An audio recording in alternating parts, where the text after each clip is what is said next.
Position vector और displacement, ये दो ऐसे मोशन पैरामीटर हैं जिनमें डिफरेंस करना काफ़ी लोगों के लिए बड़ा मुश्किल होता है। ठीक है, तो आप थोड़ा आराम से देखिएगा। उम्मीद करते हैं कि इस लेक्चर से आपको ये समझ में आएगा कि दोनों में एग्जैक्टली क्या डिफरेंस है, दोनों की क्या इम्पोर्टेंस है, पोजीशन वेक्टर कब डिफाइन करते हैं, डिस्प्लेसमेंट कब डिफाइन करते हैं, दोनों में क्या रिलेशन होता है। ठीक है, और इनके रिगार्डिंग और क्या क्या चीज़ हो सकती है। तो सबसे पहले हम बात कर लेते हैं पोजीशन वेक्टर की। तो ये पोजीशन वेक्टर है क्या चीज़? तो बेसिकली ये जो पोजीशन वेक्टर है, it is used to locate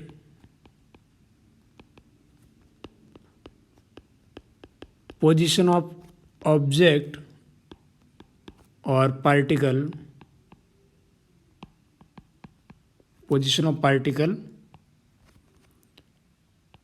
at a particular instant.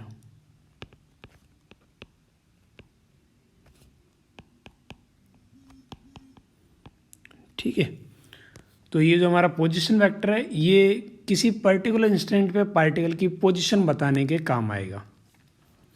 एक छोटे से बहुत ही प्यारे से एग्जांपल से मैं समझाना चाह रहा हूँ। सपोज कि यहाँ पे एक पार्टिकल P है जिनके बारे में बात कर रहा हूँ। यदि मैं यहाँ एक ऑब्जर्वर A है, इसे बोलूँगा कि भाई P कहाँ है, तो सीधा ही बोलेगा कि आप लेफ्ट हैंड साइड के अंदर इतने डिस्टेंस पे चले जाइए। एरो बता रहा कहीं ना कहीं डायरेक्शन को। वो बोला इतने डिस्टेंस पे, जितनी भी डिस्टेंस है उधर के साइड में लेफ्ट हैंड साइड में चले जाइए, आपको P मिल जाएगा। ठीक है, यानी मैं यहाँ पे एक वेक्टर ड्रॉ कर रहा हूँ starting from observer and this vector point towards the object. Observer to object की तरफ पॉइंट करता हुआ एक वेक्टर है। ठीक है, तो ये जो है इसे हम बोलते हैं पोजीशन वेक्टर और इसका सिंबल R यूज़ होता है। ठीक है, तो इस तरीके से R वेक्टर, ये हमारे पास पोजीशन वेक्टर है P का A के रिस्पेक्ट। इसी मोमेंट पे यदि मैं किसी और ऑब्जर्वर B से बोलूँ जो इस साइड में कि भाई P कहाँ है, तो बोलेगा P राइट हैंड साइड में इतने डिस्टेंस पे। लेंथ कहीं ना कहीं बता रहा है कि मैग्नीट्यूड कितना है, कितना दूर है आपके पास P, और एरो डायरेक्शन के बारे में बात कर रहा है। तो ये वाला जो आपस वेक्टर है ये बेसिकली P पॉइंट का पोजीशन वेक्टर है B के रिस्पेक्ट में। तो एक ही पार्टिकल के अलग अलग पोजीशन वेक्टर हो सकते हैं with respect to the different observer. यहीं पे एक C नीचे की तरफ है, इसे बोलोगे तो वो कहेगा कि भाई P पार्टिकल इधर है। अब समझ आ रही है मत? तो पोजीशन वेक्टर किसके रिस्पेक्ट में वो भी चेक करने वाली बात रहेगी। तो हमेशा हम इसी फॉर्मेट में लिखेंगे, ऐसे R लिखेंगे, उसके ऊपर एरो, ये बताएगा कि ये एक वेक्टर क्वांटिटीज़ के बारे में डिस्कशन हो रहा है।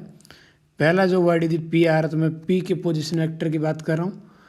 बाद में O लिख रहा हूँ तो मैं O के रिस्पेक्ट में बात कर रहा हूँ, यानी कि P पार्टिकल के पोजीशन वेक्टर है O के रिस्पेक्ट में।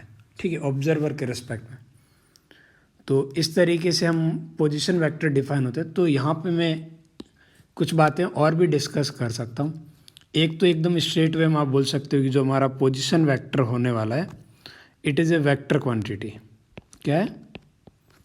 It is a vector quantity. Vector scalar क्या होता है ये आपको पता है अब। ठीक है, तो ये हमारे पास एक वेक्टर क्वांटिटी है। सेकंड बात कर लेते हैं, यदि मैं बात करूँ यहाँ पे यूनिट की, कि हमारे पास इस पोजीशन वेक्टर की यूनिट क्या होगी, तो आप बोल सकते हो कि ये कहीं ना कहीं कितनी दूर है, कितनी डिस्टेंस पे है, तो कहीं ना कहीं लेंथ की बात कर रहा है। ये जो लेंथ जो मैंने दिखा रहा हूँ, एरो की जो लेंथ होगी वो कहीं ना कहीं न्यूमेरिकल वैल्यू की बात कर रहा है। तो यूनिट बेसिकली वही होनी चाहिए जो हमारे पास लेंथ की यूनिट आया करती है। और लेंथ की यूनिट यदि मैं बात करूँ तो लेंथ की जो ऐसा यूनिट की बात करूँ तो लेंथ की ऐसा यूनिट होती है मीटर। क्या होती है? Metre. Symbol wise small m लिख देते हैं। और यदि मैं डायमेंशन की बात करूं तो पोजीशन वेक्टर की डायमेंशन क्या हो जाएगी? m की पावर 0, l की पावर 1, t की पावर 0। सिर्फ L1 ही रहेगा, बाकी कोई भी नहीं रहेगा, सिर्फ लेंथ ही तो है, तो L की पावर 1, बाकी जो भी बेस क्वांटिटीज है उनकी पावर 0। ठीक है, तो हमने यूनिट और डायमेंशन की बात कर ली, ये बोल दिया कि ये वेक्टर क्वांटिटी है और इस तरीके से बात होती है। अच्छा, एक चीज़ यहाँ देखिए, यहाँ जो मैंने एग्जांपल लिया ना, यहाँ मैं डिफरेंट ऑब्जर्वर के रिस्पेक्ट में एक ही ऑब्जेक्ट की किसी एक मोमेंट पे पोजीशन वेक्टर की बात कर रहा हूँ, तो अलग अलग आ रहा है। इवन यदि मैं ये ना करके एक ही ऑब्जर्वर एक ही ले रहा हूँ, लेकिन अलग अलग मोमेंट पे बात कर रहा हूँ। ठीक है, दोबारा देखिए मैं क्या बोलने की कोशिश कर रहा हूँ, मैं थोड़ा ग्राफ की हेल्प से समझा रहा हूँ कि सपोज हमारा पार्टिकल यहाँ पे कहीं है, ये पार्टिकल की इनिशियल पोजीशन है। इनिशियल का मतलब होता है जब हम रीडिंग लेना शुरू करते हैं या जब हम नोटिस करना किसी चीज़ को स्टार्ट करते हैं, तो ये हमारे पास स्टार्टिंग में पार्टिकल ये है। तो ओरिजिन के रिस्पेक्ट में मैं बोल सकता हूँ कि ये पार्टिकल का पोजीशन वेक्टर होना चाहिए। तो ये पार्टिकल का, इसे हम बोलेंगे इनिशियल पोजीशन वेक्टर। और मानते हैं कि चलो थोड़ी देर के बाद में पार्टिकल की पोजीशन चेंज होती है और हमारा ये पार्टिकल यहाँ आ जाता है, तो ये पार्टिकल की फाइनल लोकेशन है। यदि ये पार्टिकल की फाइनल लोकेशन है तो उसका जो फाइनल पोजीशन वेक्टर होगा, अगेन मैं कहूँगा ऑब्जर्वर के रिस्पेक्ट में ऐसे दिखाएंगे अपन। तो ये दोनों ही आपके पास पार्टिकल के पोजीशन वेक्टर ही है, बस ये इनिशियल है और ये फाइनल है। तो एक ही पार्टिकल का एक ही ऑब्जर्वर के रेस्पेक्ट में अलग अलग पोजीशन वेक्टर आ जाएंगे यदि मैं अलग अलग इंस्टेंट पे बात करूँगा तो। और एक ही इंस्टेंट पे बात कर रहा हूँ, तो एक ही इंस्टेंट पे यदि मैंने ऑब्जर्वर अलग अलग लिए, अलग अलग लोगों से बोला जाए कि भाई कहाँ है, आप समझ रहे हो ना। आप ये सोचो कि ये पार्टिकल पी की जगह मैं ले लेता हूँ एक सिटी बुरहानपुर की बात कर रहा हूँ। अब यदि भूसावल, ए पॉइंट को भूसावल मान लेता हूँ, भूसावल पे खड़े इंसान को बोलूँगा भाई बुरहानपुर किधर है, तो डायरेक्शन अलग बताएगा। अब इधर मैं खंडवा से पूछूंगा वेट किधर है, तो डायरेक्शन अलग बताएगा कि भाई कहाँ एग्जैक्ट बुरहानपुर की लोकेशन कहाँ है। पोजीशन वेक्टर हमेशा एक क्वेश्चन के साथ एसोसिएट होता है, वो है कि where is that particular person और ए पार्टिकल।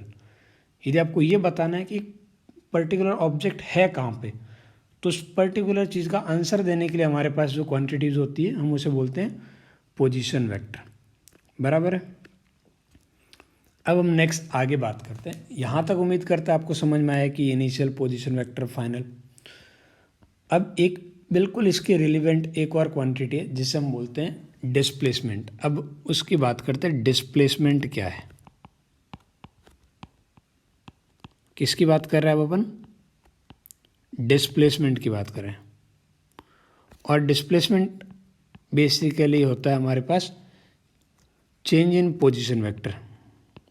डिस्प्लेसमेंट क्या होता है, चेंज इन पोजीशन वेक्टर। कि पोजीशन वेक्टर कितना चेंज हुआ ये बताने के लिए जो क्वांटिटीज होती है हम उसे बोलते हैं displacement, change in position vector. बराबर है। अब मैं ऊपर वाले इसी को थोड़ा दोबारा आपको समझा देता हूँ। ठीक है, ये अभी हमने पढ़ा है ना, चलो इसी को हम देखते हैं कि भाई ये एक पार्टिकल के पोजीशन वेक्टर की मैं बात कर रहा हूँ। पार्टिकल का पहले पोजीशन वेक्टर ये था, बाद में हो गया। यदि मैं बात कर रहा हूँ चेंज इन पोजीशन वेक्टर की, यानी कि difference in position vector, delta R. Difference का मतलब क्या होगा, ये होगा हमारे पास final position vector minus initial position vector. क्या इसको ऐसा भी लिखा जा सकता है, final position vector plus minus of initial position vector. Actual में क्या है, मैं वेक्टर एडिशन की बात कर रहा हूँ सब्ट्रैक्शन के बजाय। तो ये मेरे पास जो इनिशियल वाला है, तो मैं इनिशियल का उल्टा ऐसे लिख सकता हूँ। ये जो रेड कलर में दिखा रहा हूँ ये मेरे पास हो जाएगा माइनस ऑफ इनिशियल वेक्टर। अब मुझे इन दोनों को क्या करना है, अब ऐड करना है। दो वेक्टर को ऐड करना है तो आप क्या बोलते हो कि उनको एक सीक्वेंस में अरेंज करते हैं जहाँ एक का हेड दूसरे के टेल को पॉइंट करे। तो रेड कलर वाले वेक्टर का हेड फाइनल पोजीशन वेक्टर के टेल को पॉइंट कर रहा है। और अब जो टेल से हेड तक का जो एक और नया वेक्टर बनेगा, ये हमारे पास कहीं ना कहीं होगा डेल्टा आर वेक्टर, और इसी को मैं बोल रहा हूँ आपके पास डिस्प्लेसमेंट। क्या बोल रहा हूँ? डिस्प्लेसमेंट। चेक कर लीजिए, इन दोनों का एडिशन होगा ये, इधर से मैं बात कर रहा हूँ, एडिशन ऐसे ही करते हैं। तो डिस्प्लेसमेंट क्या होता है? Change in position vector. अब आप थोड़ा सा आराम से देखो तो क्या इस पार्ट को आप ऐसा भी तो लिख सकते थे, इस पार्ट को मैं ऐसा लिख दूँ, position vector of final position with respect to initial position, वो भी तो चेंज इन पोजीशन वेक्टर ही देगा। तो वहाँ से भी डिस्प्लेसमेंट की बात कर सकते, यानी कि जो डिस्प्लेसमेंट है वो भी एक तरीके से पोजीशन वेक्टर ही है, लेकिन क्या है वो फाइनल पोजीशन का पोजीशन वेक्टर है with respect to the initial position. बराबर है बात? यानी ये हमारे पास रहेगा डेल्टा आर वेक्टर। ठीक है, कई जगह इसकी जगह एस वेक्टर भी यूज़ होता है, एक्स वेक्टर भी यूज़ कर लेते हैं, अलग अलग सिंबल यूज़ कर लेते हैं, मेनली यही अपन यूज़ करेंगे। तो ये हमारे पास आ गया पोजीशन वेक्टर एस वेक्टर, कितना आ गया? Final position minus initial position, यानी कि चेंज इन पोजीशन वेक्टर। बराबर है। अब यदि मैं यहाँ पे बात करूँ कि इसकी यूनिट क्या होगी, तो अगेन ये भी एक पोजीशन वेक्टर है, तो यूनिट इसकी भी लेंथ वाली होगी, तो यूनिट आपस मीटर आ जाएगी। डायमेंशन की बात की जाए तो डायमेंशन भी आप वही सेम रहेगा, L की पावर 1। अब अपन ये देखते हैं कि भाई डिफरेंस क्या है डिस्प्लेसमेंट में और पोजीशन वेक्टर में। तो पहली चीज़, डिस्प्लेसमेंट एक इंटरवल में डिफाइन होता है।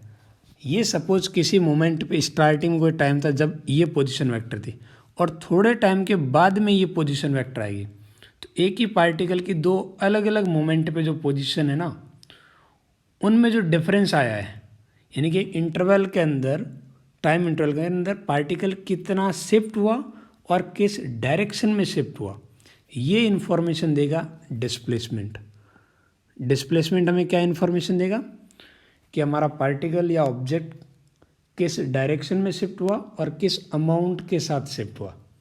जबकि यदि मैं पोजीशन की बात करता हूँ तो पोजीशन हमें इस बात का आइडिया देता है कि किसी पर्टिकुलर इंस्टेंट पे, एक मोमेंट ऑफ टाइम पे बात करूं तो वहाँ पे वो पार्टिकल कहाँ है, उसकी लोकेशन क्या है। ठीक है, और ये इंटरवल में कितना शिफ्ट हुआ, ये आइडिया देगा। उम्मीद करते हैं इससे आपको ये समझ में आया कि दोनों में डिफरेंस कितना है। ठीक है, अब एक दो छोटे मोटे एग्जाम्पल करते हैं जिससे और अच्छे से आपको एहसास हो कि मैं बोल क्या रहा हूँ, यानी कि डिस्प्लेसमेंट निकालते कैसे। एक छोटा सा लेते हैं, सपोज हमारे पास एक रनर है, ठीक है, जो ये एक सर्कुलर ट्रैक है आर रेडियस का। इस सर्कुलर ट्रैक की रेडियस मान लेता हूँ 7 मीटर। ठीक है, सर्कुलर ट्रैक की रेडियस कितनी है? 7 मीटर।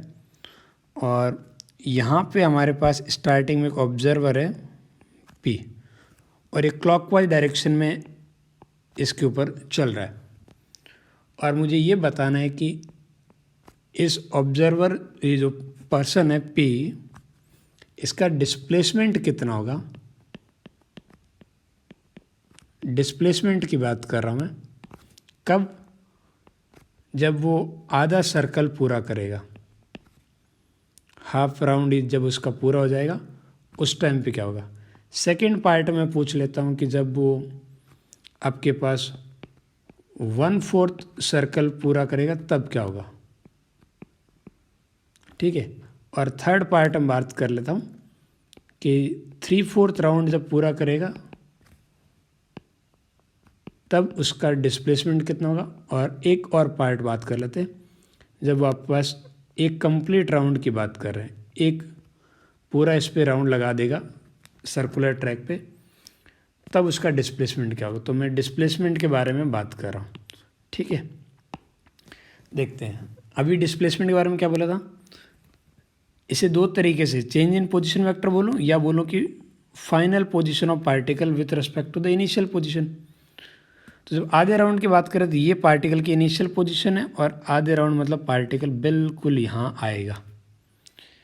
तो उस टाइम पे इनिशियल के रिस्पेक्ट में फाइनल की पोजीशन वेक्टर क्या होगी, तो वेक्टर फॉर्म में मैं इसे ऐसे दिखा सकता हूँ। ये तो पहले पार्ट का आंसर क्या होगा, ये लेंथ कितनी हो जाएगी, ये लेंथ आ जाएगी 14 मीटर डायमीटर के इक्वल। और यदि बोला जाए कि यहाँ पे डायरेक्शन क्या है तो वो राइट साइड के अंदर है, क्योंकि डिस्प्लेसमेंट भी हमारे पास वेक्टर क्वांटिटी है, जहाँ हमें एक नंबर के साथ साथ डायरेक्शन भी बोलनी पड़ेगी, डायरेक्शन किधर है। ठीक है, जब बात करेंगे 1/4 सर्कल की, 1/4 सर्कल के अंदर पार्टिकल यहाँ कहीं पहुँचेगा, यहाँ पहुँचेगा तो इनिशियल पोजीशन के रेस्पेक्ट में फाइनल पोजीशन का ये होगा पोजीशन वेक्टर। अब ये लेंथ कितनी है, अब आप पाइथागोरस से बता सकते हो, ये 7 है, ये 7 है, तो ये आ जाएगी 7√2। तो आंसर आएगा 7√2। और डायरेक्शन आपको समझ में आ रही है ना, एक एंगल पे इधर जाती हुई नज़र आ रही है, ये डायरेक्शन है। ठीक है, नीचे वाला पार्ट 3/4 की बात करें तो 3/4 में मैं बोल सकता हूँ कि पार्टिकल कहीं ना कहीं यहाँ पहुँचा, ये फाइनल पोजीशन है। तो इनिशियल के रिस्पेक्ट में उसका पोजीशन वेक्टर क्या होगा। आप लेंथ के साथ साथ एरो पे भी ध्यान दीजिए, एरो डायरेक्शन को पॉइंट आउट कर रहा है। ये लेंथ अगेन कितनी हो जाएगी 7√2, 7√2, और डायरेक्शन आपको समझ में आ रही होगी। और जब 1 राउंड पूरा हो जाएगा तो वापस से फाइनल पोजीशन भी पार्टिकल की यही होगी। अब फाइनल और इनिशियल पोजीशन दोनों एक ही जगह पे, तो फाइनल का इनिशियल के रेस्पेक्ट में पोजीशन वेक्टर क्या हो जाएगा, कोई लेंथ ही नहीं आएगी, 0। तो आंसर रहेगा 0, बराबर है। या आप ये सोचो कि एक राउंड के बाद हम पूछ रहे हैं पर्सन कितना शिफ्ट हुआ और किस डायरेक्शन में गया, तो कहीं नहीं गया, इनफैक्ट वहीं है ना, इस वजह से उसका आंसर क्या आएगा 0। इस एग्जाम्पल से उम्मीद करता आपको हल्का सा ये पता लगाओ कि डिस्प्लेसमेंट कैसे कैलकुलेट करना होता है। ठीक है, हाँ, आपने 9th क्लास तक में भी ऐसी प्रॉब्लम बहुत आसान वाले की होगी, लेकिन वहाँ हम डायरेक्शन पे उतना फोकस नहीं कर रहे थे, जबकि यहाँ पे अपन करेंगे, क्योंकि हमने वेक्टर नाम से एक अलग से चैप्टर पढ़ रखा है। तो अब आप कंफर्टेबल हो वेक्टर के नाम पे। ठीक है, तो यहाँ पे जो याद रखने वाली चीज़ है कि डिस्प्लेसमेंट और ये जो पोजीशन वेक्टर है, दोनों ही कहीं ना कहीं पोजीशन वेक्टर ही है। बट पोजीशन वेक्टर उस मोमेंट पे एक पार्टिकल का पोजीशन वेक्टर किसी के इंस्टेंट पे, जबकि ये डिस्प्लेसमेंट एक इंटरवल के अंदर चेंज इन पोजीशन वेक्टर है। ठीक है, तो ये थोड़ा सा डिफरेंस है जिसका आपको ख्याल रखना चाहिए। उम्मीद करता है आपको अच्छे से समझ में आया ये चीज़ें। ओके।